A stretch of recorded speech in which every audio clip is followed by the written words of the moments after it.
know what's on the other side. It is time to talk about the NFL and this crazy damn week of football that, we know and love. And of course, it is the Audible, the footballguys.com podcast. Cecil, Lammey, and Sigmund Bloom starting in Carolina. Cam Newton doesn't need to come back, right? I mean, 37-26. Panthers get the win over the Buccaneers. Kyle Allen, 227, 2 touchdowns, no INTs. Couple of sacks, very efficient performance, right? That's what he does. DJ Moore, 7 for 73. Curtis Samuel, 4 for 70 and a touch. Christian McCaffrey doing everything, 22 for 31 and a touchdown, though, and also 4 for 26 and a receiving touchdown. So you're going to take that. By the way, Curtis Samuel also had a rushing touchdown himself. Greg Olsen with 4 for 52. And again, Bloom, this leads into a larger conversation, right? And you know, this is a recap show, so maybe we shouldn't get into it, but I'm going to get into it. Why does Cam Newton need to be back? Even when, our man Josh Norris, who we love, like you want to talk about love and appreciate a guy, put on Twitter, Cam Newton, when he has 2 healthy feet, he's the starter, period. I don't think it's that cut and dry.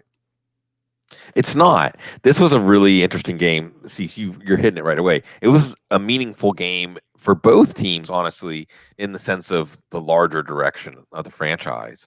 And that was a lot of the stuff floating in the air before this game, that they might not necessarily go back to Cam Newton. And I think you'll get quite opinions all the way all over the spectrum on this. But I want to say they said Todd Bowles said it's easier to prepare for the Carolina offense without Cam Newton because Kyle Allen's better at using his outlets. I don't know if that's true. I think there's some stuff out there on Twitter you can find where Kyle Allen's missing throws. Kyle Allen's not some savior, really. The defense has been playing well, but there is also, if it ain't broke, don't fix it kind of idea here. As far as fantasy goes, I think, we're going to probably see Allen on the other side of the bye at least. Tampa Bay did have a good run defense today, held Christian McCaffrey in check. He still got the touchdowns. That's the outlook really against Tampa, is they may stop the yardage and the big gains, but their defense will still allow enough drives to give up points to the running back. Curtis Samuel had a fantastic game, explosive, played at a different speed than everybody around him at times, got 2 touchdowns in this one. So that's just honestly going to make it harder to decide each week whether to play him. I don't know if he's going to be consistent, but you see the potential there. DJ Moore is more the consistent targets, short and intermediate gain, not necessarily explosive plays that Samuel can put together, although they have been there at times for DJ Moore. And even Greg Olsen showed signs of life. So this is the outlook when teams are facing Tampa. We've watched after a decent opener against San Francisco and then the Cam Newton game, and now we look back and say, how damaged was Cam in that game? And since then, Tampa has been a pretty generous defense. Carolina's looking really good. Going into the bye, they've got San Francisco and they've got Tennessee. So they've got some games coming up, Green Bay, where there's some defenses, especially San Francisco and Green Bay, that will be able to match them. And we'll see what happens with this team. But Kyle Allen certainly, they talked about the scout team. Kurt Warner was reminiscing about this, that they first knew they had something when Kyle Allen was solving their scout defense. And Kurt Warner said he remembered that was how he got on the radar there too. So same kind of auspicious beginning to careers that otherwise weren't expected in a season now that's not expected with the Panthers successful without Cam Newton. Well, remember, before they're somebody, they were somebody. Yeah. Somewhere else. Right. With Kyle Allen, it was like, okay, we knew he was talented. He was just always hurt, right? Mm-hmm. And multiple stops and all those sorts of things. So we'll move on and talk about multiple stops. That may be the future for Jameis Winston. 30-54, 400 yards, 1 touchdown, 5 picks, sacked 7 times. Chris Godwin, 10 for 151. He is our wide receiver overlord. 9 for 96 for Mike Evans. Cameron Bate, 2 for 47 in the lone touchdown. OJ Howard does nothing. Why didn't you cue the Chuck D on him already? Dare Ogunbowale with a rushing touchdown, along with Ronald Jones, rushing touchdown. Peyton Barber leading the team on the ground, but 8 for 28. I mean, it's 17-7 at halftime. The thing kind of gets away from him. Big fourth quarter from this team offensively, but other than Godwin and Evans, really didn't want any of these. And Buccaneers, certainly not Winston. No, and that's the thing, right? So the big story here, Cease, on the surface is just felt like another one of those Jameis Winston, this is always what he's going to be. Career high interceptions. I was thinking during the game, did Bruce Arians come back for this? Really? I don't know. And I can't imagine. This is going to echo through the game that you were at today, Cease, the Tennessee-Denver game, where do you reach a point of clarity at this point with the career of Jameis Winston and say whatever the plan is for Tampa Bay, it does not include Jameis Winston. I'm not saying they're going to bench him. Ryan Griffin in the background playing with Gabbard's on IR, but this has reached its logical end, the Winston era. This is a kind of punctuation mark.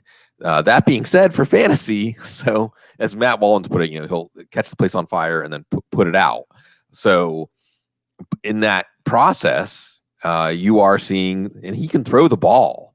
He can throw the ball downfield. He can keep the field in play. So you're seeing Evans and Godwin really make out, especially Godwin. I mean, Godwin's a top 10 overall most valuable player right now in fantasy football. Will it continue?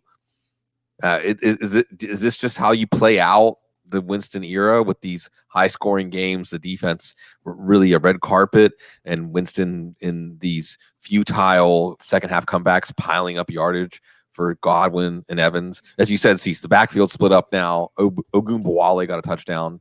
Ronald Jones got a touchdown. Doesn't really matter. You're not going to play any of these guys. You're not going to play with Howard or Brait. Brait got a touchdown.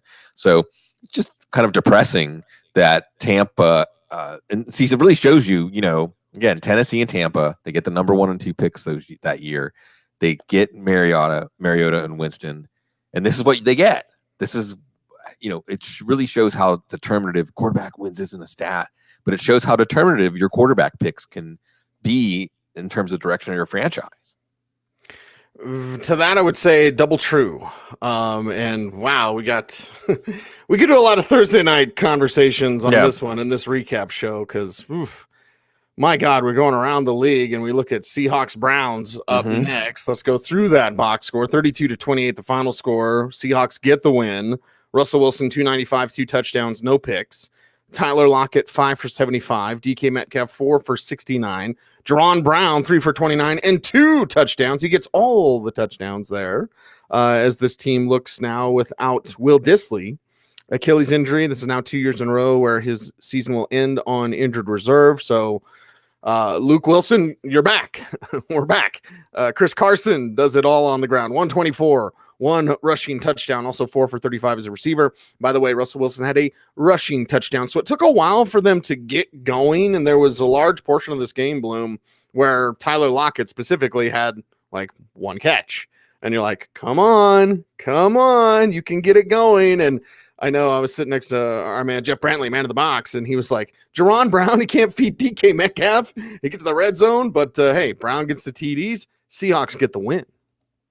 What a win. And it's pretty wild when you look at Seahawks now, and they get Baltimore next week. So, hey, Seattle could sweep the AFC North, although they won by a total, 7 points, the games. Went to Pittsburgh, won by 2. I think they beat the Bengals in Seattle by 1. And they had to come back to win this one. See, do we appreciate Russell Wilson enough from a football standpoint? I don't think Pete Carroll does. No, clearly not. Right. I mean, he just effortlessly, he has that feel. Cecil reminds me of some quarterbacks we knew growing up, we watched, that it just feels inevitable. Joe Montana, right? Like it just feels inevitable that he's going to make the play. Doesn't matter who's around him, what players he have, what players he doesn't have. Again, losing Dissly in this one, that's just crushing because he had that patellar last year, which is a horrific injury to come back from. He looked great. And then the Achilles, and he was potentially open for a touchdown on the play when he tore the Achilles. So on one hand, you want to say, well, that could hurt the offense, but it's Russell Wilson, so you redistribute it. David Moore gets a little bit more in this one. Jaron Brown gets the touchdowns. DK Metcalf looking good. You're making some big boy catches. He had some pacifier mouthpiece on the sidelines. That got some attention. I haven't seen that. Have you seen the look before on the sidelines? He's the pacifier. No, now I'm thinking of all don't be a menace to South Central while drinking your juice in the hood. Right. Because they had the little guy with the mouthpiece. But yeah, man, I got dreams. Yeah, and Russell Wilson's going to squash those dreams in this one because Cleveland had a lead in this game. And, of course, Tyler Lockett making plays. He was just short of a touchdown. It was ruled a touchdown at first, so it could have been a better day for him. But with Disley out, Russell Wilson, I mean, he's not going to go away as a top 5 fantasy quarterback. And that just means a little more to fill up the cups of the other receivers. And of course, Chris Carson's going to grind out 100 plus yards. Chris Carson has that look now. See, it's been fun to watch him fully mature into a player that relishes the clash, relishes the contact, loves getting out there, like would just probably go and run into trees or garbage cans or something if there wasn't such a thing as football, because he relishes the opportunity to wear down the defense. And so that's working. And this isn't a team that's overwhelming their opponents in any way, but they're getting wins. And again, Baltimore's coming to Seattle next week. That's an interesting clash. Maybe we could crown Seattle the AFC North champion after next week.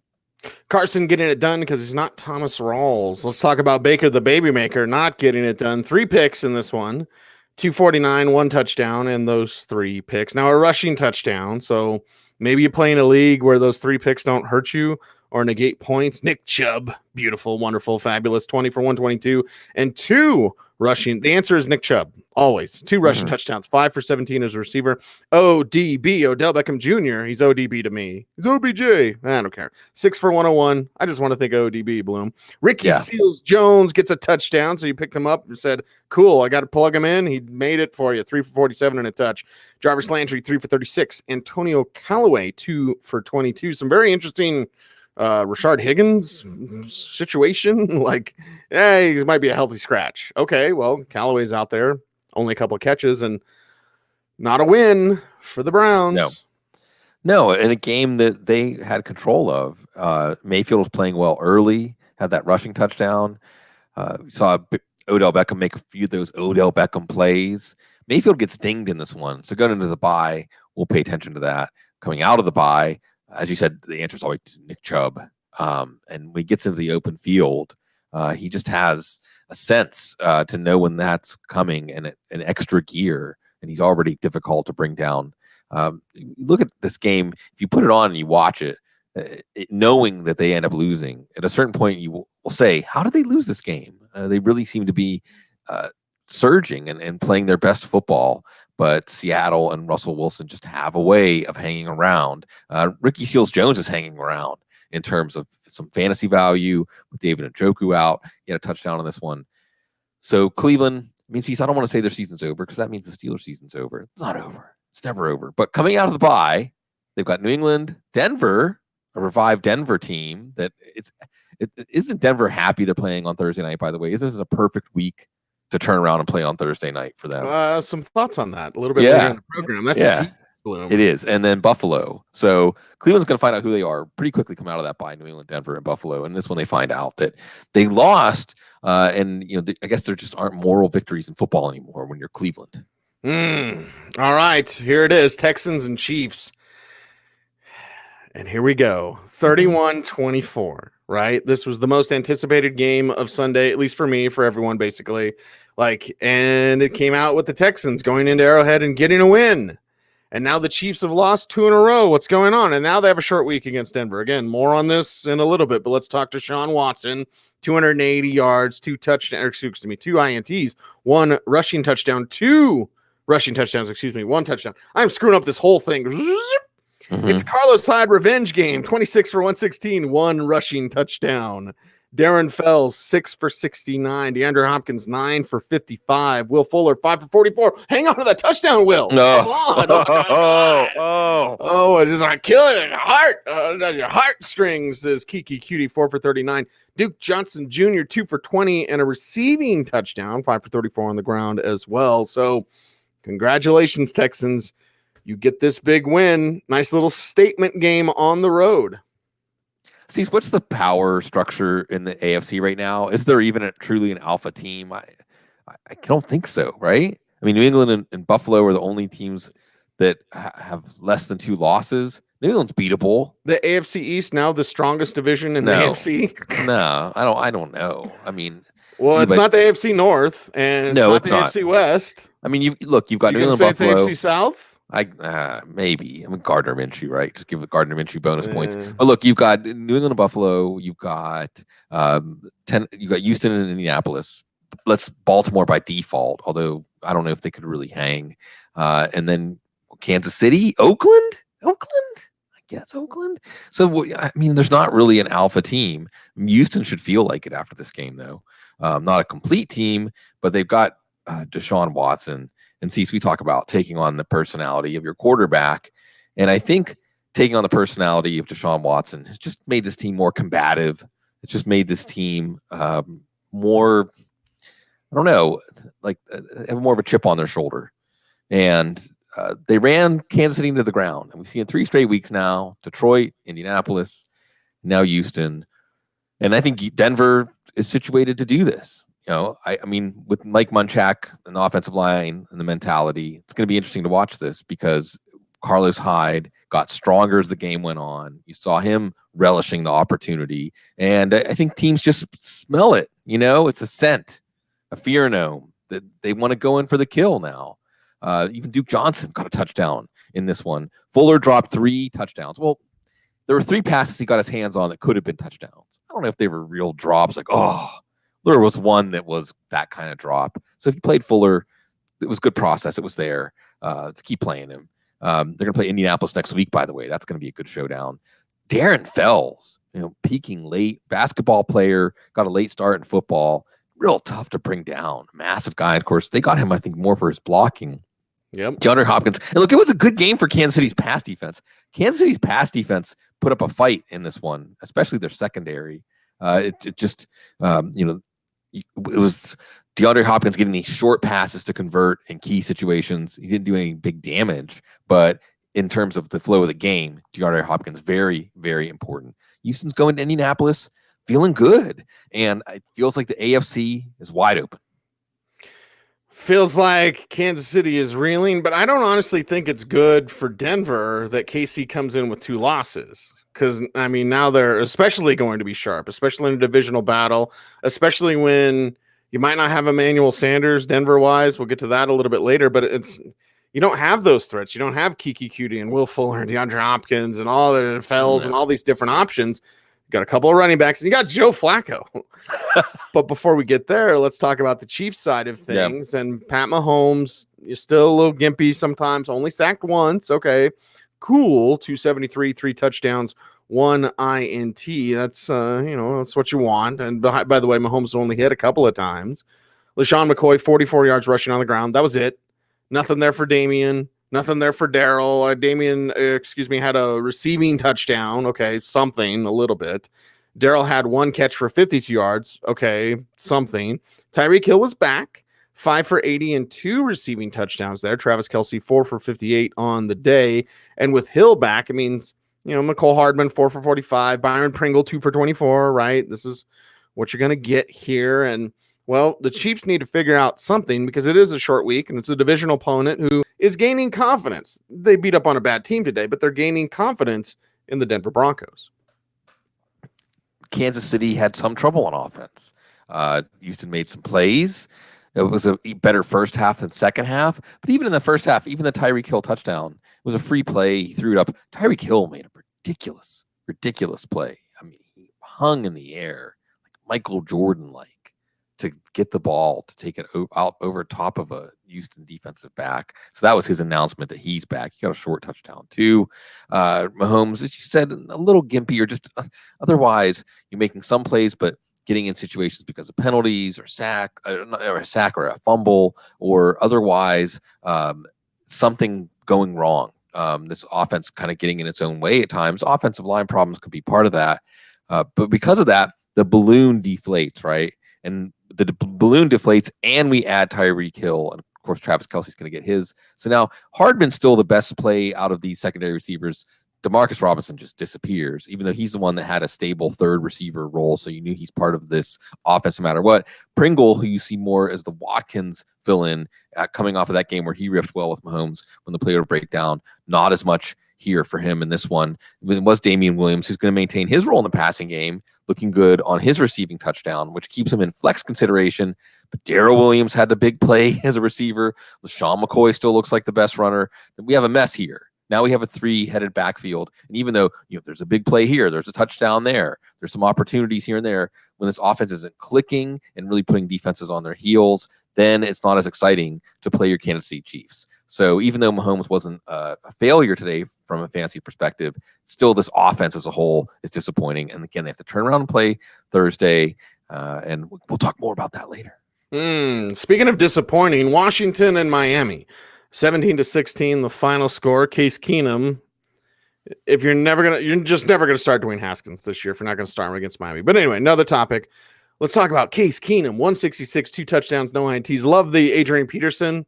When Case Keenum had to do the reload, Case Keenum did the kill, and he turns around to tell Adrian Peterson, and Adrian Peterson's like, "Kill your kill," and then Case Keenum was like, "Reload," and then they ran it with Peterson, who had 118 yards rushing, by the way, a couple of catches, shocking.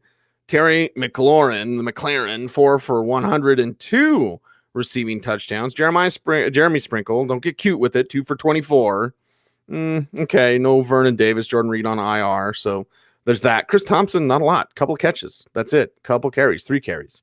So they do enough. It's not really. I mean, Miami's coming out of the bye. They're fired up, but you think, it's Miami. You could at least score 20. Well, they didn't. Yeah, they did enough. Barely. They barely did enough. And this was, as interesting at the end as a game between winless teams can be, because you felt like alternate football universes, right? It comes down to a 2-point conversion.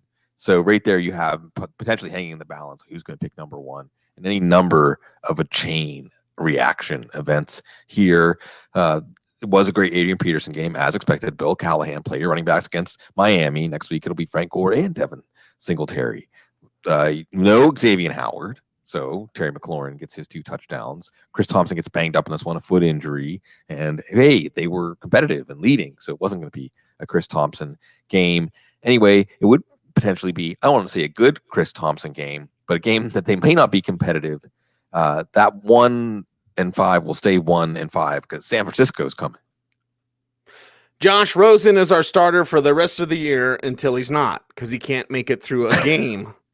2 picks for Josh Rosen, 85 yards passing on 25 passing attempts. In comes Ryan Fitzpatrick, 12-18, 132 yards, 1 touchdown. No INTs in this one. Mike Gesicki, 3 for 51.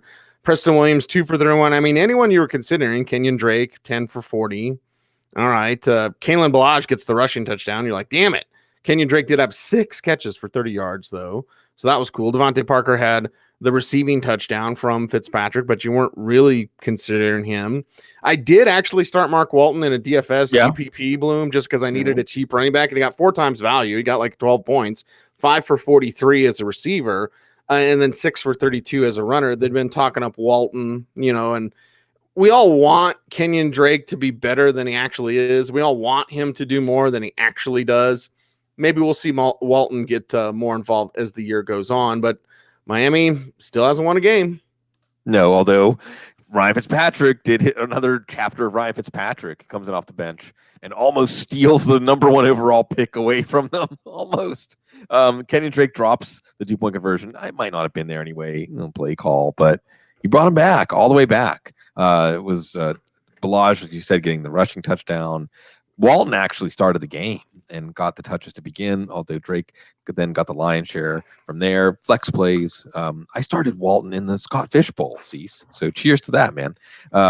Mike Gesicki made a few plays, which just makes it harder for Preston Williams or Devontae Parker to be even what the heck plays. But again, Miami's going to Buffalo, and we still have to talk about them every week that they play. Yes, we do. And we're going to talk about how Kirk Cousins now firing it up. You like that, Minnesota. 38-20 over Philadelphia. Somewhere Jason Wood is drinking. Carson Wentz, 306, 2 touchdowns, 1 INT in this one for Wentz, also 23 rushing yards. Miles Sanders, 3 for 86 and a receiving touchdown. 3 carries, 6 yards there. Alshon Jeffrey, 10 catches, 76 yards, 1 receiving touchdown. Zach Ertz, 4 for 54. You're going to take that. Tight end's a bloodbath. Dallas Goedert, 5 for 48. I think I got his name right. Whatever. I mispronounce stuff all the time. Nelson Aguilar, 4 for 42, right? 13 for 49 for Jordan Howard. Cool. But Philadelphia, you got some problems, man. Yeah, they do. They do. This game, a lot came down to their secondary. But with their offense, they need Deshaun Jackson. It just makes the offense entirely different. It opens up so much more space, so much more functional space for Zach Ertz and Dallas Goedert. And then if there's something we can take out of this, it's that Goedert and Ertz getting roughly the same amount of targets, fantasy points, catches, yards, cumulative. I don't know if that's something that's going to change. It's maybe game script dependent. Also, maybe the attention defenses are giving Ertz. Again, that's something that could change when Deshaun Jackson's back. One thing that shouldn't change is Miles Sanders in the passing game. We've seen it 2 out of the last 3 games, I think. Get him downfield. Wentz is going to look for him. He's going to win his matchup. He's going to create separation downfield. So I know there's some study that says throwing to the running back is inefficient. Throwing to Miles Sanders is efficient. Okay. That's a good choice. That's a plus EV There's choice. a study about that? Yeah, that throwing to the running back is less efficient than throwing downfield as far as the value of play. But now we're really getting into Thursday night talk. Yeah, let's roll our eyes at that. Well, let's talk about speed score for fast guys who their speed score is terrible. Yeah, well, look, the main thing is you just have to see what works, and this is working. Jordan Howard was working coming into this game, only 13 for 49 because the game script wasn't there. I still think you're going to see, remember, 13-3 was the split here in carries. I think you're going to see something like that going forward. Against Dallas next week, not a great matchup for Howard, but he still remains a matchup flex. Alshon Jeffrey racking up a lot of shorter catches against a tougher Minnesota defense. Again, things open up a little more for him when Deshaun Jackson comes back. If he can come back next week against Dallas, we'll see Nelson Aguilar fading more to the background here. Dallas and Philadelphia. And Cease, this is one of those games next week. We got this one circled because both of these teams are coming in staggered. And either you can be the team to push one of your rivals over the cliff, off the boat, into dump them into the drink, but they're also staggered. So a really important game. 2 teams that are, certainly more than just their egos are bruised, because Philadelphia has a real problem with their pass defense.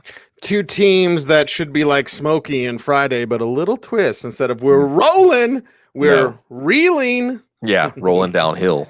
Exactly. Nice one. Vikings, Kirk Cousins. I guess it just takes getting called out publicly by your wide receivers to throw the ball. Somebody should have said, like when Gary Kubiak shows up, like, we're going to run a lot. Please bear with us. But 333, 4 touchdowns, 1 INT for Kirk Cousins, and Stephon Diggs gets all the points. Probably on your bench. 7 for 167 and 3 touchdowns. Adam Thielen, 6 for 57 and a touchdown. Kyle Rudolph, 3 for 36. Irv Smith, 2 for 29. Busy Johnson, 1 for 16. Busy was his nickname at CSU. But anyway, Dalvin Cook, 16 for 41 and a rushing touchdown. Also 2 for 13 as a receiver. Alexander Madison, 14 for 63 as the team's leading rusher. And they do it. They get the win, and Kirk Cousins comes alive. He does. Efficient. And efficient whenever his receivers have a lot of separation. Efficient whenever the plays are working. There was another time that Diggs was open deep. It could have been 4 touchdowns. Cousins overthrew him. There was a Adam Thielen touchdown that was just barely out of bounds. Still a beautiful play. Thielen is so precise. Now that we don't get to watch Antonio Brown cease, I think it's pretty funny that Brown's like, hey, guys, remember me? Like, man, come on. Be graceful about it, okay? Adam Thielen is just making these artistic plays at the sidelines, just amazing body control and just understanding how to make a perfect catch, a perfect play with his body in concert with his eyes and his hands.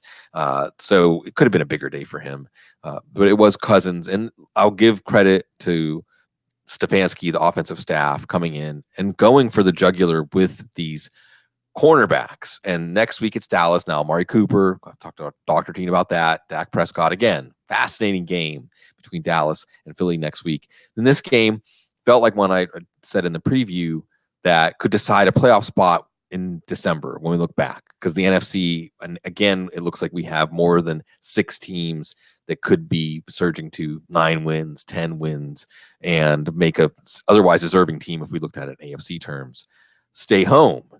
So Minnesota doesn't have to rue this game because they get the win. They get the win comfortably. Dalvin Cook gets a touchdown to save his day. Alexander Madison still looks good. I wonder if you're going to see closer to not quite an even split, but more Madison. He looks really natural. And it doesn't slow down for Minnesota. They get Detroit next week. So that's going to be a fantastic battle. 2 of those teams, again, that look playoff worthy in the NFC. Right. And if you're the Vikings, why not kind of save Cook up a little bit for the postseason if you're pushing that way? Now, there's some games where we're excited. Some games we think are going to be boring, like Denver, Tennessee, it was. But then some games kind of surprise us with their boredom. And that's where I am at with the Saints and the Jaguars up next. 13-6, the final score. And the Saints get the win. But, man, this just wasn't a fun game for the parts that I could watch. Again, at the Broncos game, humble brag. 13-6, and Teddy Bridgewater goes 240 in this one touchdown, no INTs. The touchdown, Jared Cook, 3 for 37 and a touch. Michael Thomas, 8 for 89 in an alliteration game. Ted Ginn, 2 for 36. Latavius Murray, 3 for 35. And then, of course, 8 for 44 as a runner. Alvin Kamara banged up in this one. Banged up coming into this one. 11 for 31 on the ground for Kamara. 7 catches, 35 yards. But they get the win, and they do it on the road. Saints away from the Superdome are a little bit different, and they were able to get the dub, although however ugly it may be. Look, they're 4-0 with Teddy as a starter. They're excited. They don't care. And in a lot of ways, this team is about the defense now. So safe offense, make safe decisions, as Bridgewater did. He had a really inspired throw on the touchdown to Jared Cook to get it up over the rim, kind of leading Jared Cook. Cook made a great play on it. That's all they needed because the defense is playing so well. Bridgewater is good enough. You had Latavius Murray looking good, looking swift out there. He had a long touchdown on a screen pass that was called back by a penalty. Maybe a little more him, with Alvin Kamara getting banged up, especially the bye looming a few weeks away. Let's let these guys lick their wounds. You come out of the bye with Drew Brees, and it's a whole new ball game. Michael Thomas doing all volume. No Jalen Ramsey in this one. And Alvin Kamara, everything's a fight. I mean, he's going to be that weapon they're going to try to take away. And again, he might not be 100%. And another team that likes to play this way, Chicago, next week. But look, everything's good. Even if they lose at Chicago next week, things have gone well in the Teddy regime. Again, I believe laying the foundation for Teddy to be the next long-term quarterback of this team. And this is just fine. See, this is fine for this team to win this way, because when we look at the past versions of the Saints, they couldn't win games this way. They couldn't go into this mode. It's natural for this team now. You went Max Headroom there. You went Digital Bloom on us. Ooh. So watch for those extra tabs. Let's talk Jaguars. And Gardner Minshew's okay, right? And I know Jags fans don't like me. I'm fine with that. But it's like when I said Gardner Minshew, like, he's okay. I'm not falling all over myself because he's got a mustache and wears jorts and Uncle Rico. Like, it's cool. It's fun, right? We should have fun covering this game and these type of personalities. I love it, but it doesn't mean Gardner Minshew's like the second coming. He's just not. And against a tough Saints defense, even at home, he didn't do a whole lot. 163 yards, an interception. Like, that's not great. Leonard Fournette, 20 for 72 in this one. D.D. Westbrook, 3 for 53. DJ Chark, tough draw this week, 3 for 43. By the way, Leonard Fournette had 6 for 46. So you see the plan. Little D.D., little DJ, pepper Leonard Fournette with passes from the backfield. And the Jags only score 6 points and lose. Yeah, one good stand deep in their territory by the Saints. But really, they are able to dictate things on defense right now. They're playing really well. And they've got a lot of investments up front. Marcus Davenport, Sheldon Rankins, Cam Jordan. They've got Sean Lattimore. And, hey, he held Mike Evans catchless last week. So Chark did okay. D.D. Westbrook didn't come through in the bigger game here. There's not that weak link in the Saints secondary that we're used to that you attack now. And the Saints defense really firmed up. Leonard Fournette having that high floor, and this was a game script that was going to allow him to get a lot of touches in the passing game because it stayed close. Gardner Minshew, and Cecil, I understand what you're saying. I mean, some of his exploits have been inflated a bit, although I do think that the Jags should go forward with him as their starting quarterback. I think that Foles should be traded. I'm sure there are plenty of teams out there. See, Foles is going to fetch a second, right? Maybe a first. Eric Stoner, I'm going to bring up Eric Stoner, of course. He says, don't play Foles for the rest of the year. Keep him in a mystery box. I love that. Make it a mystery box. Somebody, Chicago. Well, they're better. You'll get Denver. more value when there's a mystery box. I mean, the God's honest truth is if you have a quarterback that's maybe there's something there, keep him wrapped up. Yep. Because if he starts to play, one, he could get hurt, and two, he could just get further exposed. And we've seen plenty of Nick Foles. It's not like they're like, I wonder if this Nick Foles guy could play. No, wrap him up, man. First, so maybe a first, certainly a second. Denver maybe even could be the team. Who knows? Chicago makes some sense too. And then the whole Jalen Ramsey situation. And again, I'll give the Stoner take because he's part of Jack's Twitter. I brought it up. He said it ceased during our pregame show. He showed up in the chat room and said, if Jalen doesn't play this week, he's going to start getting fined, and then we shall see where it goes from there. So to be continued. Speaking of that Jaguar season to be continued, go to Cincinnati. So hey, everyone's going to have Minshew mania fever again. Here we go. He's got a funny hat. 23-17, the final score. Baltimore beats Cincinnati, and Andy Dalton goes 235, no touchdowns, 1 INT. Auden Tate leads the way, 5 for 91. Tyler Boyd, 3 for 10 in this contest. Tyler Eifert, 2 for 13. Alex Erickson, 4 for 47. And Erickson was the leading rusher, by the way, 1 for 17. Tells you what you need to know about Joe Mixon, 8 for 10 in this one, 2 for 29 as a receiver for Mixon. So there wasn't a lot there outside of Auden Tate. Really, the Bengals didn't get their playmakers as involved as they, wanted to. By the way, Andy Dalton with a rushing touchdown. Yeah, and that's the thing. Here's the recipe for a Bengals game. They get overmatched. Not that much works on offense. Andy Dalton does his best, makes it kind of close at the end, but they don't win. But the big change here, by the way, Cincinnati now with that Washington win moves into the top 2, and they are looking at quarterbacks. So watch out, Miami. Joe Mixon fantasy stock now. You're really wondering whether to start him. And the offensive line is just getting worse and worse. You're not starting Andy Dalton. You're not starting Tyler Boyd, I guess. I mean, even if Jalen Ramsey doesn't play again next week, and you're not starting Auden Tate either, although I love seeing him make it. He came out maybe a year early. Yeah, he doesn't have straight line speed, but he's big, he's fast enough, he's flexible, he's fluid, he plays the ball well in the air, and he belongs in the NFL. So they got him in the late 7th round. And they got, if AJ Green's not back with the team next year, you're looking at a starting outside receiver. But this is a lost season for Zach Taylor. It's a lost season for the Bengals. Who knows? You hit reset. See, there was a good piece, the Athletic, Joe Goodberry. I think they have Paul Daner Jr. They got some really good writers covering the Bengals for the Athletic. Most teams do. And it's an article about Bengals fans apologizing for being Bengals fans and basically saying, like, I don't know how to stop doing this. I'm ashamed of it. We've kind of gotten to that point in the Bengals fan cycle. Well, Randy puts it best in the chat room. All hail Lord Lamar and his Infinity Gauntlet.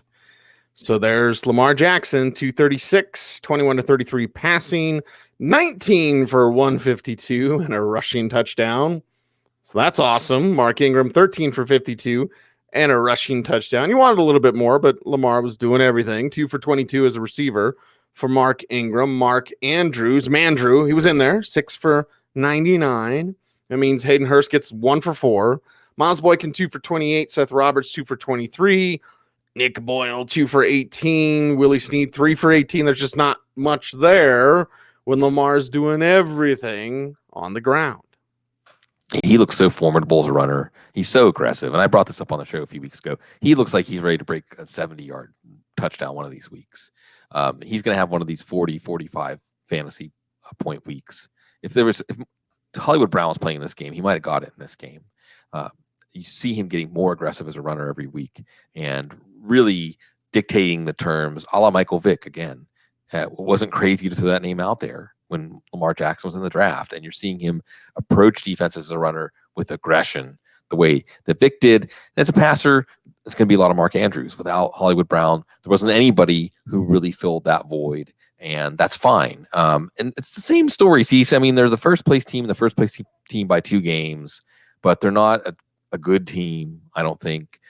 They're not a team that I think can hang. But then again, you say the class of the AFC. I mean, could they beat New England in a 1-game scenario? Sure. Could they beat Kansas City in a 1-game scenario? Sure. I mean, could they beat anybody? Buffalo? Yeah. I mean, give me Lamar Jackson. You've got a chance against anybody in the AFC side. So they have that going for them. Mark Ingram was kind of a disappointing game, which shows you where Mark Ingram's stock is now. He gets 70 total yards, 75 total yards, whatever it was, in a touchdown. Like, that's, oh man, just because it was a game where they were such big favorites. And they're going to Seattle. So they're the AFC North's hope to keep Seattle from the sweep this early in the season. If Lamar Jackson is Thanos, then Iron Man for you movie nerds and Adam Warlock for you comic book nerds, is Bill Belichick. So do the math. 49ers against the Rams, 27 of the final score, and the 49ers get the win. Yes, people. Are they for real? Okay. We're having that conversation now. 243 for Jimmy Garoppolo. He threw a pick. George Kittle, we're back. 8 for 103. Dante Pettis, 3 for 45. Matt Breida, 4 for 27 as a receiver. 13 for 36 as a runner. By the way, Jimmy Garoppolo with a rushing touchdown. Tevin Coleman, 18 for 45 and a rushing touchdown himself. Deebo Samuel, 3 for 18. Tevin Coleman, a couple catches. Marquise Goodwin, a couple of catches. But most importantly, they continue winning, even with making mistakes, even with guys, mixed in. Now Tevin Coleman hot and fresh for this team. 49ers are playing cohesive football and winning and doing nothing but winning. Yeah, it's like the buy-in is complete, right? The buy-in to the Kyle Shanahan program and Robert Saleh on the defensive side, maybe his name, another head coach, another defensive head coach, I think, the next one. May he be more successful than Dan Quinn, who might not have a job for much longer. But look, this was the San Francisco announcement to the world, right? Because the first game was Jameis, and then it was Cincinnati, and then it was Mason Rudolph and the Steelers, and then it was Cleveland on a humiliating night for Cleveland. But this was the Rams, and these are the kind of games we've seen in this division. No matter what the records are, no matter how these teams are going into these games against each other, they're competitive, and the Rams just weren't competitive in this game. San Francisco made them look like the little brother, in the pickup one-on-one game. I mean, it's just not happening for the Rams right now, and it is happening for San Francisco. Now, from a fantasy standpoint, it was kind of a mess with Garoppolo getting a rushing touchdown. At least Matt Breida got a few receptions. Tevin Coleman, you're more likely going to get the rushing touchdown from him in this backfield, even though Breida is probably the better runner. Passing game didn't need to do much for them to hold serve in this game and win. So you did see George Kittle look fine, so all the injury scare and things like that. We'll keep watching that because it might not go away, but at least during this game, it didn't affect him. You have a pulse for Dante Pettis, but with this defense, you do not expect this team to have to air it out. So that's a low ceiling, especially with Deebo Samuel and Marquise Goodwin still contributing. And again, the running backs getting involved in the passing game. It's not going to happen next week. It's going to be another hold serve game. We're not going to learn much more, except that San Francisco can beat soundly bad teams like Washington. I wonder if Kyle Shanahan met Brady and the Patriots again in the Super Bowl, if he'd cough up that lead with Jimmy Garoppolo, even though Unite Santini is sickened by that suggestion. I thought I read it too fast. Again, I mispronounce everything, Bloom. Yeah. That is your name, right? Unite Santini. I thought it said Utini, like the Jawas say in Star Wars, like Utini. So Unite Santini, you will forever be Utini to me. Yes, I am a Star Wars nerd. And speaking of comic book nerds, Jason Wood, our guy, footballguys.com, love that guy. And he put it out there on Twitter. He's like, Jared Goff's starting to look like a bust. I think Jared Goff has had those signs. It's all about windows, right? And it's all about knowing when to strike. He struck, he got his deal, but there had been signs there that like Goff wasn't all he's cracked up to be. And I'm not going to, say with one game, like this is the statement for Goff. Players can improve. Players can also get worse. So we'll see where this takes us in terms of no Todd Gurley. Here comes Malcolm Brown. Can't punch it in from the one. Darrell Henderson gets a big run. By the way, Malcolm Brown, 11 for 40. Darrell Henderson, 6 for 39. These are on the ground. Darrell Henderson, a catch for 9 yards if you need that. Tyler Higbee, 3 for 25. Brandon Cooks, 3 for 18. Nothing's there because Jared Goff had 78 yards passing and was sacked 4 times. This is deeper than just, they didn't have Gurley. This is deeper than that. It is. I mean, I'm looking at Sean McVay, honestly. I'm wondering what Sean McVay's mental state is, because I think the players are probably responding to him. And they're not responding well. I just think Sean McVay didn't have a counterpunch. I just think he didn't approach this thinking about this team needed to be a 2.0 of last year's team. Joseph Noteboom gets banged up, offensive line problems, but a lot of teams have offensive line problems. And there has to be a perseverance, right? See, I guess that's one of those things. It's a Thursday night topic, but having that ethos, having that identity, and especially if you have part of that identity be about this is how the Steelers have always been, about winning each individual clash, right? I mean, part of football is just a stage where you have a battle of wills with another human being, really, let's face it, another man, and exert your will over that man and do it enough that you start to expect it, and they start to expect it. And that's what you base how we win games on. And that's something that can be durable through injuries. That's something that can be durable through the loss of certain tactical elements. And you wonder about the Rams and what they have, if what this team is built around is durable. I saw that Jason Wood tweet, Cease, and I said, what Goff looks like, it's like one of those horse costumes that take two people. It's like half the horse. He's missing the other half. Is he the ass or is he the head? I didn't want to say he was a horse's ass because Jared Goff could be a really nice guy for all I know. Okay. But I do want to say that he's like half of the costume and Sean McVay is, in the bathroom or something. I don't know. Darrell Henderson had a few runs. Malcolm Brown. The running game's just not getting on track. Gerald Everett comes back to earth. He got free deep once. This one, and Goff missed him. Everyone's back to earth. Cup. I mean, even Cup, who looked like a sure thing, just getting free on those short routes, that wasn't coming through. Woods had a rushing touchdown. Okay, whatever. This is just a team that you can see. Okay, in a futile comeback situation against Tampa, they can rack up some yards and points. Seattle's defense probably isn't good. They can rack up some yards and some points. And they're even a team that isn't out of it right now. And the funny thing, Cecil, is they're going to go to Atlanta next week, and they're going to score like 48 points. Right. 15, everything's fine. Everything's not fine. And everything's not fine with Todd Gurley. And I think what you can see with Jared Goff is he just doesn't have the stuff to elevate the offense on his own. He can be an extent Andy Dalton, Kirk Cousins. I mean, he can be an extension of a coach. He can harvest the value, the talent advantages, that schematic advantages, the good play calls and good execution. He can harvest that value. He can't add value. I mean, except in seldom situations. And without Sean McVay adding the value he's supposed to add, it's all falling apart. And Arturo brings up a very good point about the last year. The Rams had one of the healthiest rosters, and adversity is settling in. Also, Andrew Whitworth is aged right in front of our eyes. Yeah. Now, they picked him up when he was 35.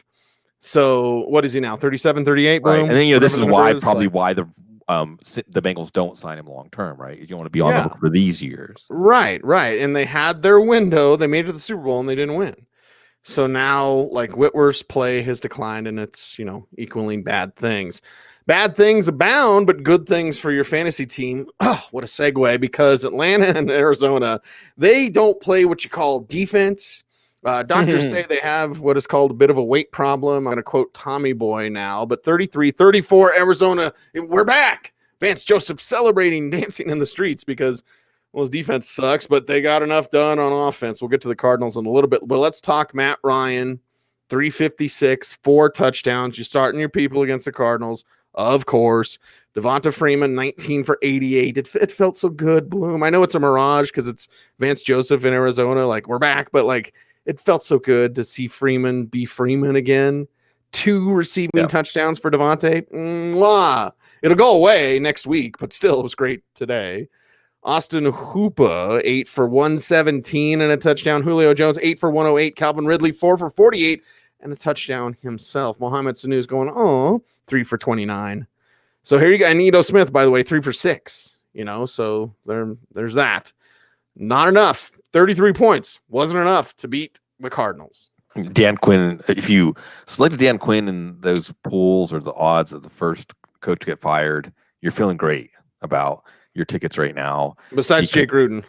Oh, yeah, I'm sorry. I forgot that one because it felt like a foregone conclusion. Second. Sorry, I'm embarrassed. So, look, this was a game that certain times in the fantasy calendar, you see a game where there's enough on offense, especially at the quarterback position, and enough deficiencies on defense that the game is going to kind of accelerate itself into a hyper offensive battle. Most of the players in the game are going to look like that ideal you had in your mind's eye when you drafted them. The way they're going to make plays in this offense. And that, as you laid out well, Cease, because we like Devonta Freeman. He was that guy again. I don't know how much he's going to maintain that. We'll see against the Rams. Certainly the Rams are going to be weary. I think San Francisco Cease is turning one of those teams like the Steelers were for a while. Baltimore were the next week. Watch the teams the week after they play that team. because the Rams are going to be weary playing Atlanta. Atlanta's going to be a little weary. Just all of they should get frequent flyer miles for the offense. What's the most number of air yards a team has thrown in losing games in a season? Because Atlanta's going to break that record. But because of that, you have numbers for Ryan, and keep playing your tight ends against Arizona next week. That's maybe Evan Ingram, maybe Red Ellison. Everything looked pretty easy for Ryan in this one. Julio Jones was better. Calvin Ridley had an easy touchdown. Otherwise, didn't do that much. Mohamed Sanu, because Ryan can throw downfield, Mohamed Sanu does not do as much. And along with Devontae Freeman looking better, he dominates touches. So Ito Smith back into the background. I know he was getting more of those goal-to-goal touches. We'll see that, but we're seeing Devontae Freeman scoring without those downs or without converting on those downs. So that's good if you want to keep going with him. Probably you're inclined to at least keep him in as a flex next week. But who will be the coach of this team next week, or certainly by the end of the month? I'm not sure. Again, I think that'll be a get-right game for Atlanta, but Atlanta still might have some spoiler in them. Kyler Murray, 340 yards, 3 touchdowns, no INTs, 11 for 32. And what he's showing, Bloom, against bad defenses, he can move the ball. Mm-hmm. Good defense is a different story. You can say that about a lot of players, but that's what we see with Kyler Murray. He should have had a lot of confidence that he was going to get it done like this, and he did. David Johnson, he did play 12 for 34 and a rushing touchdown, also 6 for 68 and a receiving touchdown. So if you had faith, you played him. Cool. Larry Fitzgerald, 6 for 69 in this one.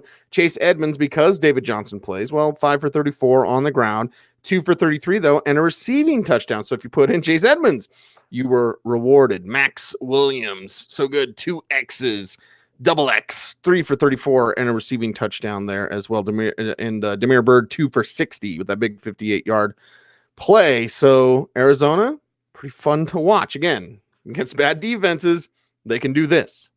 And finishing some drives with touchdowns. Still didn't get Christian Kirk back yet either. Murray was very good in this one. He was creating, and not even as much with his legs as he had in previous weeks, with his arm and throwing downfield too. And the David Johnson touchdown was tremendous, and David Johnson played and looked great as a receiver. Chase Edmonds scored. He's going to remain in our flex appeal, what the heck flex category going forward, regardless of how David Johnson is doing. Larry Fitzgerald got his requisite catches.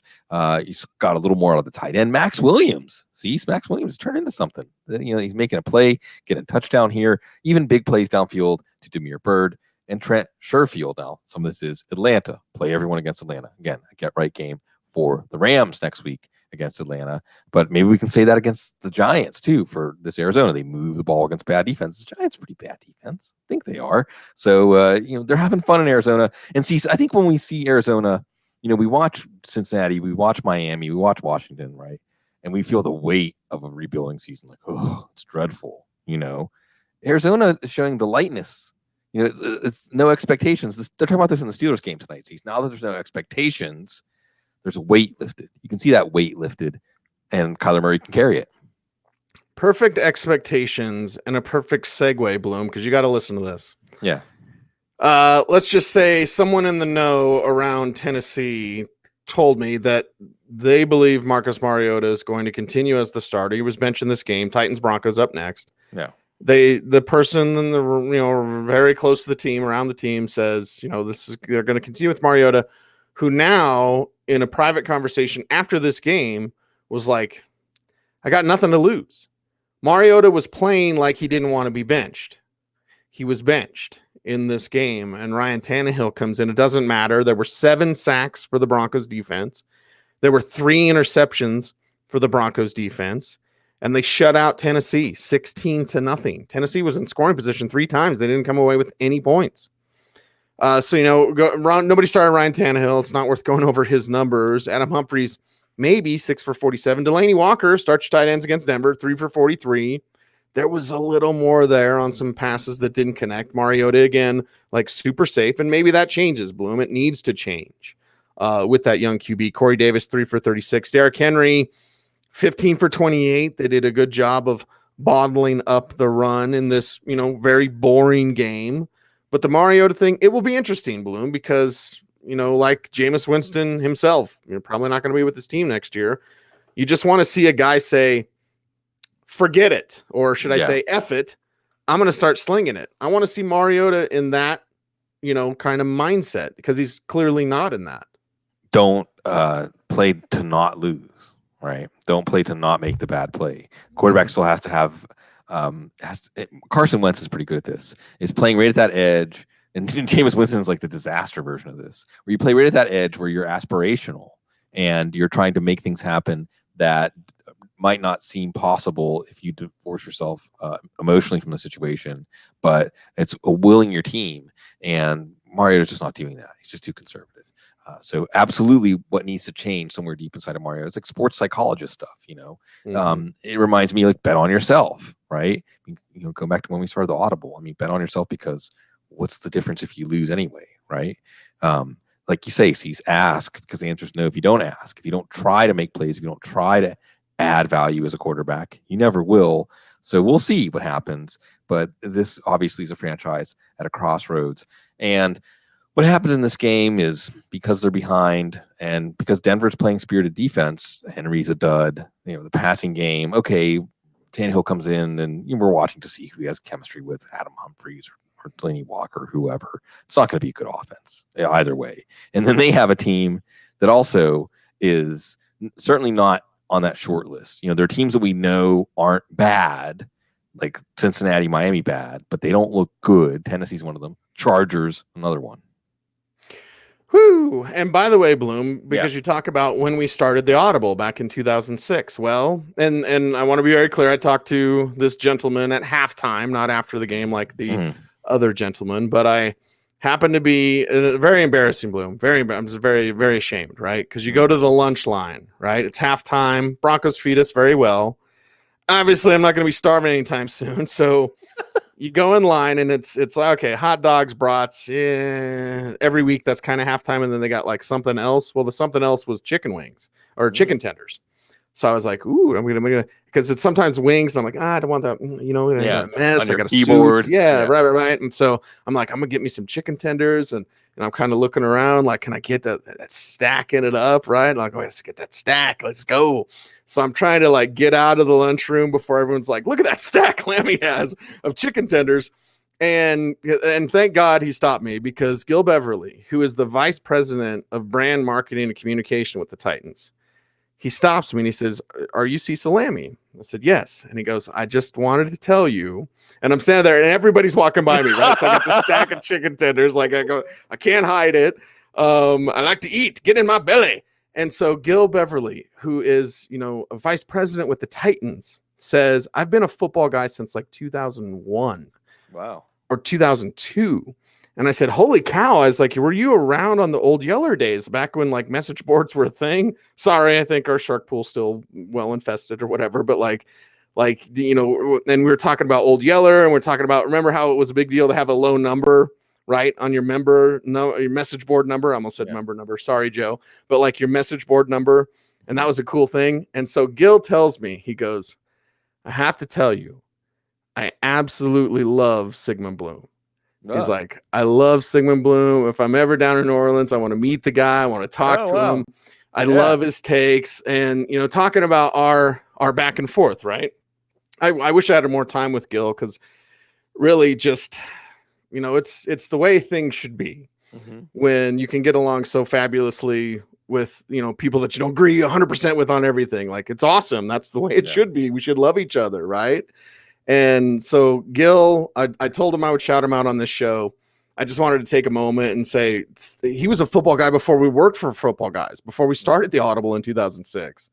And, I went over how we started this show, and we recorded it, and 3-hour phone call. And, when you were hired in 2006, I was hired in 2005. We started this show immediately after you were hired because, well, we both love the sound of our own voices. So Gil Beverly, thank you very much. And all of you for listening. Whenever you come up to us or email us or text us, whatever, tweet us, whatever, Facebook message, like, just thank you guys. Thanks for being a football guy and checking out the show. Now, to the Broncos side of things, I don't really want to talk about the offense because, Philip Lindsay, 15 for 70 and a rushing touchdown. Stop blaming the media, Phil, because he did that again today. Like, you guys, like, dude, you've won 2 games.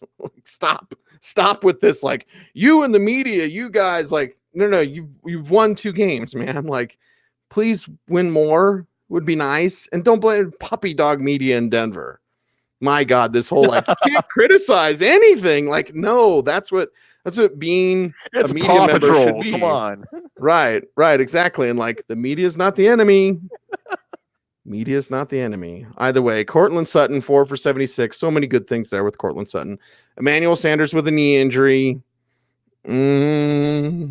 This could change some things. We'll see.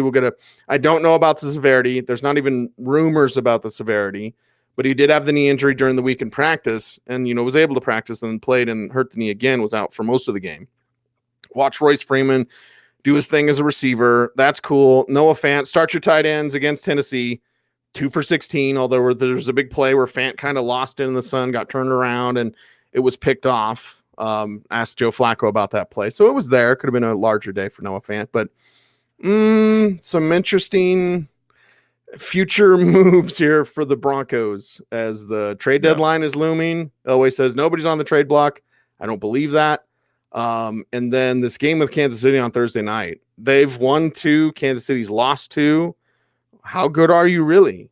Mm-hmm. Yeah, it's a perfect time for Denver to have a yardstick game, right? It's a perfect time for them because they can go in and really establish themselves basically on a similar plane to Kansas City.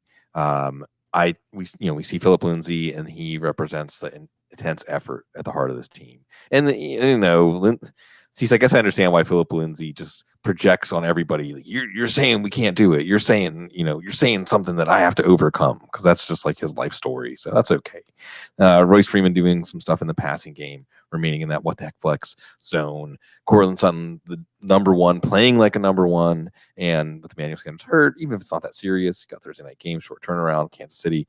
We'll be more inclined to play Sutton. But this team's alive. Some of these 2-4 teams, look, Cecil, we can say this. If you're 2-4 and you're in the AFC, you're still alive. Denver's still alive. And Kansas City's coming. And they played Kansas City very close last year. This is not the same Kansas City team as last year's team. So I think Denver should look at this game as winnable. I think they should look at it as their natural game script, their comfort zone, overlaps well with something that Kansas City can't handle right now or doesn't know how to get out of, especially with Denver's defense playing better. So, yeah, this was a good tune-up for them with, potentially season-defining game up Thursday night. So you're saying there's a chance. Cowboys and Jets, there was a chance, but the Jets held on with Sam Darnold back. 24-22, the final score. The Jets win. Cowboys are already dropped a couple. They're pissed and couldn't win. All right, Dak Prescott, 277 yards passing, no TDs, no INTs. Tavon Austin, remember him? 5 for 64. Jason Witten, 5 for 57. Michael Gallup, 4 for 48. Amari Cooper, 1 for 3. So there's that. Zeke Elliott, 28 for 105 and a rushing touchdown. By the way, Dak Prescott had a rushing touchdown. Zeke also had 5 for 47 as a receiver. So thanks to Zeke Elliott, they were able to fight their way back into this game, but fell short in the end. So, Cease, and I know it's been a while since Dallas against Pittsburgh has mattered, so I can't say it's because of that. I think it's probably more because of Jerry Jones. I don't know. And I like some of the players and some of the people around this Cowboys team. Is it bad that I thought it was fun to watch the Cowboys struggle in this one, that I actually enjoyed this? No, I don't think that's bad. Because this team is a little overconfident, maybe, because of the early schedule. You saw what Green Bay did to them, really put them in their place. And then, they were outclassed for a while in this game. This wasn't a fluke. This wasn't like an underdog, a peppy, feisty, making stuff happen, getting good bounces. The Jets just beating them in every facet of the game. Dallas playing from behind again. So, and Dak Prescott, we'll see about this Amari Cooper thing. He was in pain. Randall Cobb was out here.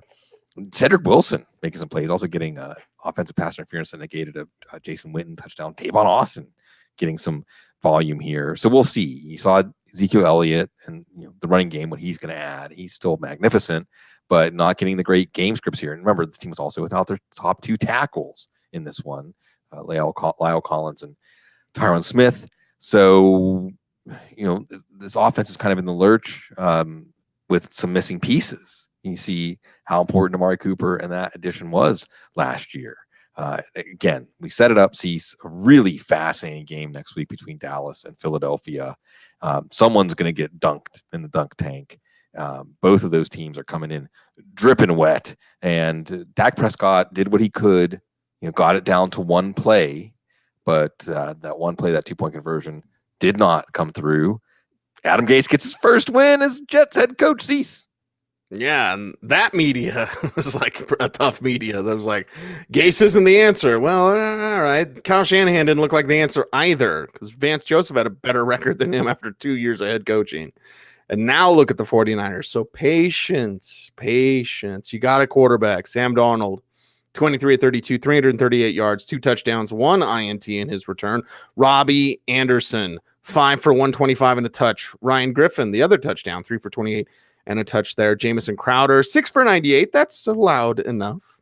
Demaryius Thomas, 4 for 62 in this one. And then Le'Veon Bell, 14 for 50. And a rushing touchdown, only a catch for 3 yards. Yeah, probably could up that a little bit. Why are you using Ty Montgomery? Just use Le'Veon Bell. But here you go, Jets. You get a win. You held on. You start out, you're beating them, and then you hold on for that win. Yeah, and you love to hear from a fantasy standpoint was Sam Darnold just reviving this offense. Robbie Anderson. And Cecil was that classic, you get a turnover or a turnover on downs deep in your own end, and you want to take a shot. And it came through. And Robbie Anderson's been getting open. He just needed a quarterback. He's got a quarterback now. Jamison Crowder getting open downfield. This wasn't that horizontal offense we saw in the first game with the Jets against the Bills. This was some downfield passing. It makes you excited to waiver wire show preview. Got to record that in like 36 hours, right, Cease? Chris Herndon, you think of what he could do plugged into this offense once he's actually healthy. Even Demaryius Thomas making some plays here, of course, with his connection back to Adam Gase. Le'Veon Bell gets a touchdown. You don't need him to get all these short receptions now. You have a functional passing game with Sam Darnold. So touchdowns up, maybe some room to run up, but receptions down. This is kind of fun now. All of a sudden, Monday night, New England Jets, could be fun. Could be fun. Not fun. Not fun as a Steelers fan. You and your hope, Bloom. Yeah. 24-17, Chargers got the ball, and they're driving. Yeah. Minute left in the fourth quarter, so this might be done by the time we're done talking about this. By the way, I've not watched a single second of this. I didn't even listen on my way home from the Broncos game. I was listening to an old Sam Kinison album and laughing. But hey, how about we talk a little Steelers, buddy? They closed it out. They just got the interception. So okay, you're 2-4. You're in the AFC. You're still alive. And the release of that expectation, I think the Steelers and the Broncos on similar paths right now. The Steelers are going to get the win 24-17 in this one. 24-17, and Devlin Hodges gets a touchdown, gets an interception as well. James Conner gets the receiving touchdown, 7 for 78, and then a rushing touchdown, 16 for 41, rushing touchdown. Benny Snell, we saw more of him. He was better than Darrell Henderson, 17 for 75. Am I right, fellas? Yeah. Also a catch for 14 yards. I love doing that. Too much. 2 for 14 for Deontay Johnson, Juju Smith-Schuster, 1 for 7. Like it was Devlin Hodges, Bloom. So outside of James Conner, I didn't have any confidence in these Steelers assets. Although some of them, just Conner came through. Benny Snell, right? Benny Snell. Yeah, right. Well, look, this is how it went down in this game. Is the Steelers defense is playing really well, much like the Saints defense. They've rallied around each other and kind of taken responsibility for the team with the longtime starting quarterback hurt. And Stephon Tuitt got hurt in this one. So man, he was the baddest man of them all up there. But you've got Hargrave, of course you've got Cam Hayward, Devin Bush. He got a little banged up in this one too, but he had a defensive touchdown and he had an interception in this one. Just great awareness, great intensity. And sometimes just some things that look uncanny, being at the right place at the right time, a la another player the Steelers traded up in the first round to get at a key moment where their defense was teetering, Troy Polamalu. I went there. But he's had that kind of change. And even Ryan Shazier had that kind of change. Devlin Hodges, we never really got to see what he could do. They didn't have to. They got ahead so early because of how much of an advantage they had in the trenches when the Chargers had the ball, that they were allowed to lean on James Conner, who was breaking a tackle on most of his touches and looking fantastic in this one. Hodges was throwing mostly short passes. So, Juju and Deontay Johnson and Vance McDonald just wasn't there. Didn't need to be there. The Steelers have an identity now, and going to a bye. We'll see who the quarterback is coming out of the bye. Cease, I think that they, at least if Mason Rudolph struggles, have to think about Hodges. The game doesn't look too big for Hodges. I think the players have confidence in Hodges. So even though Ben Roethlisberger went down, they have two quarterbacks that at least they feel like they can win games with. You look at that tight loss to San Francisco, that doesn't look too bad now. The tight loss to Seattle, the game the quarterback goes down, that doesn't look too bad now. They can certainly win the games within their division. So yeah, Cease, I'm going to try to give you hope. Nah. By the way, what does Devlin Hodges have in common with all these other quarterbacks where they're forced in and the game doesn't seem too big? Making lots of decisions. Yeah. Making a lot of micro decisions. Now, they're super simple decisions, but you're making a lot of decisions. You're throwing a lot of passes in game situations, and you're thinking on your feet, right? And I know you may look over and see the sign like in F is for Family, which you probably don't watch, Bloom, but anyway, F is for Family. Everybody watch it. And you look over as a college quarterback and you see the sign. It goes 1, 2, 3, baby. That's an F is for Family reference. Let's talk Chargers. Phillip Rivers choked. Shocker, as I spit on my nice Rode Podcaster microphone. Phillip Rivers is choking. Of course he does. My God. But he fed Hunter Henry 8 for 100 and 2 touchdowns. Keenan Allen, I'm the best ever. Nobody can cover me. 2 for 33. All right, dude. And I like Keenan Allen, but still, please. Mike Williams, 5 for 72 in this one. Melvin Gordon didn't do anything. Austin Eckler didn't do anything. And the Chargers can't catch a break and can't get a win. No, they can't. And you can blame injuries and so on. Every team's got injuries, though. The area is pointing in the wrong direction for this team. At least they get next week Tennessee, another team. Again, you look at the AFC playoff picture, it's starting to come into focus. New England, Buffalo, Houston, Indianapolis, Baltimore's probably going to get a spot, or somebody from the AFC North, and then Kansas City and maybe Oakland. Oakland's the team that could be maybe a spoiler for a Buffalo or a Houston, Indy. If we're looking at how teams have played at this point, the Chargers need to get it together. And Rivers' numbers were okay if you played him, but that's because the Steelers were up 24-0 or 24-3 most of the game, and they just wanted to get on the plane and go home. And what was really more of a home game for them, like 75%. Steelers fans, what the Chargers players are going through right now, it's just so odd. One thing that I feel wrong about, or at least wrong for this game, is I expected a lot of the pass offense, because of how poor the offensive line was, to go through Eckler and Gordon. But not so much Eckler and Gordon, a lot of Hunter Henry. He's back, and if you plugged him into your lineup, a bit of a leap of faith, he really came through for you, getting the 2 touchdowns in garbage time. But also right out of the gate, Rivers was targeting him, and he was getting open, and he was the one thing that was working for this offense. On the play that Devin Bush gets the interception, he was actually covering Keenan Allen. And Tyson Alualu got his big paw up and deflected the ball, and Devin Bush got the interception. So a bit of a change. And again, last year, the Steelers got big on Sunday night, blow the lead. This year, they get up big. And Rivers does have one last chance passing from his own end zone at the end of the game, but Cam Sutton makes the interception. Mike Williams making some plays downfield, but it's just hard. And this is how it's going to be for Rivers. I mean, Tennessee's got a good pass rush. It's just going to be difficult playing behind this offensive line. He's going to have to make miraculous plays. This is going to be a similar game script going forward for this Chargers team, as a lot of high hopes coming into the season. But right now, on either side of the ball, it's just not coming together. They have the same amount of receiving touchdowns, but who has better hands, Devin Bush or Noah Fant? Oh, dude, you don't pass up a Hall of Famer at 10. Yeah. And I don't want to go there because you went with Palomalu, but I'll say, like, there are signs that in this defense, with their history of knowing that position, like the Broncos, who need an inside linebacker, Alexander Johnson's a nice player, but come on, Devin Bush was right there, and you traded back so you could get Noah Fant and then not use him. Well, anyway, it's a Broncos and a Steelers show. That's a wrap for this program. We appreciate everyone for watching here on our YouTube channel. Channel's really growing because of you guys, because you're liking, commenting, sharing, subscribing, hitting the notification bell, whatever you got to do everything for us, please. And please comment. You're in the chat room right now. Comment below. Give us the thumbs up, because YouTube promotes corporate shows and they don't promote independent creators. So we don't get anybody's recommended videos or anything like that unless you guys help us do the work. And we certainly appreciate that. And thanks for everyone for, being a football guy, for checking out footballguys.com and all the work that we do there. We certainly appreciate that as well. Subscribe on iTunes, listen to us on Spotify, check us out on Flick Chat, like all the good stuff. And Your love and energy drive us. We love the community. We love being in the community. You guys help us out as much as we help you. So thank you for that simpatico relationship. He's Sigmund Bloom. I'm Cecil Lammey. We're the Audible. Stay tuned and stay frosty.